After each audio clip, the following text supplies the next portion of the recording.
Never before or after that. The place might have meant nothing to me, maybe even a dump in my eyes. But for someone like him, someone with real talent, it should have been something more. Not that it matters anymore. At least, that's what I told myself. Today, I want to talk about a character I absolutely love. A character who steals every scene he appears in. Someone who barely has a handful of episodes of screen time, yet leaves an impact that's almost impossible to forget. Because behind that confident smile, behind that overwhelming presence, and behind that absurd level of strength, there's something much deeper. A mindset, one that reveals one of the most painful truths about human nature. What does it actually mean to prove your worth? To show the world that you matter, that you aren't useless, that despite everything people said about you, everything they believed about you, you are someone. For most people, the answer is simple. Achieve something, build something, become someone. But what happens when you spend your entire life trying to prove your worth to people who were never going to acknowledge it in the first place? What if every victory you achieve only reminds you of what you will never truly have? And what if your greatest strength slowly becomes the cage you built for yourself? This is the tragedy of Toji Fushiguro, the man who had everything and nothing, the sorcerer killer who wasn't a sorcerer, the strongest man in the room who never truly felt strong enough. Toji Zenin was born with nothing, zero cursed energy. In a world where power is everything, where your worth is determined by the technique you inherit, where bloodline decides your destiny, Toji was invisible. The Zenin clan didn't just reject him, they erased him. They called him a stain on their bloodline, a failure. They looked at this child and decided he was worthless before he could even speak. And here's something most people don't understand about childhood rejection. It doesn't make you stronger. It doesn't build character. It creates a wound that never fully heals, a quiet voice in your mind that whispers every single day, "They were right about you." So Toji did what many trauma survivors do. He adapted. He turned his body into a weapon. He pushed beyond normal human limits. He transformed his greatest weakness into his greatest strength. Because his lack of cursed energy gave him something unique. He was invisible to cursed spirits, undetectable to sorcerers. He became the perfect assassin. But here's the trap. Every achievement he reached was still defined by them. Every victory was measured against their system. He rejected the Zenin clan. He took his wife's name. He walked away from everything. But he never truly stopped trying to prove them wrong. He became known as the sorcerer killer.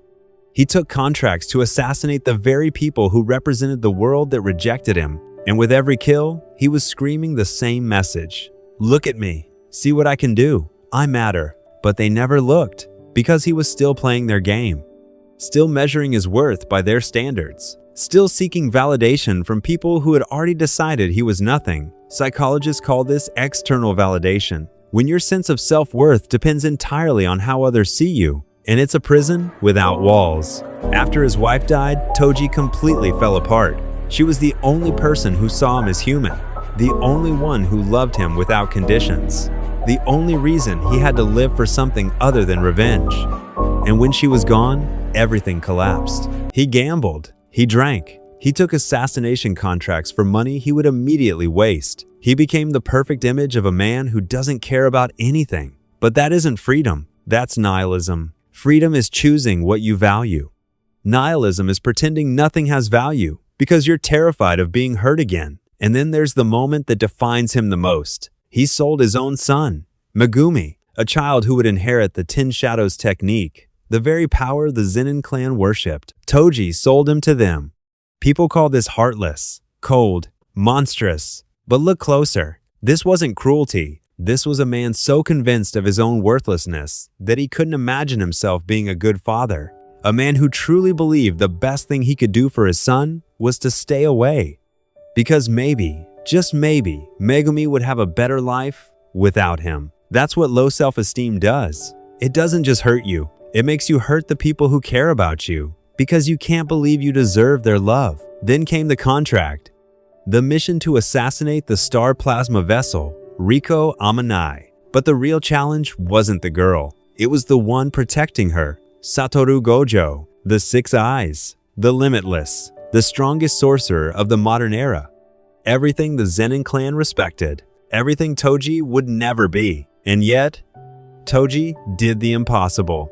He defeated him. He stabbed Gojo through the throat and left the strongest sorcerer in the world bleeding on the ground. This should have been his ultimate victory, the final proof, the moment that validated his entire existence.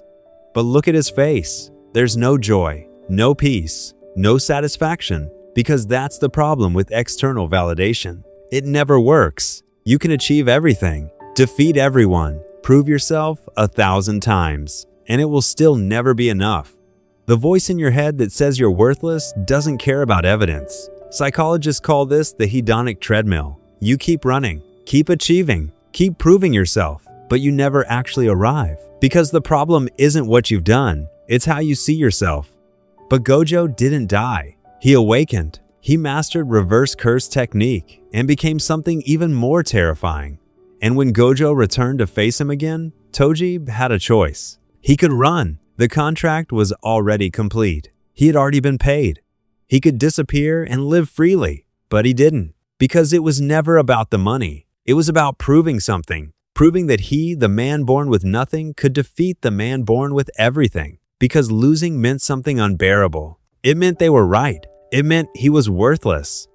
And in the end, he lost. Gojo destroyed him completely. The difference between their power was absolute. In his final moments, Gojo asks if he has any last words. At first, Toji says nothing. But then, thinking about his son, he finally speaks. 2 or 3 years from now, my kid will be sold to the Zenin clan. Do what you want with that information. That wasn't indifference. That was a dying man trying to protect his son the only way he knew how, giving the information to the one person powerful enough to change Megumi's fate. It was love. From someone who never learned how to show it.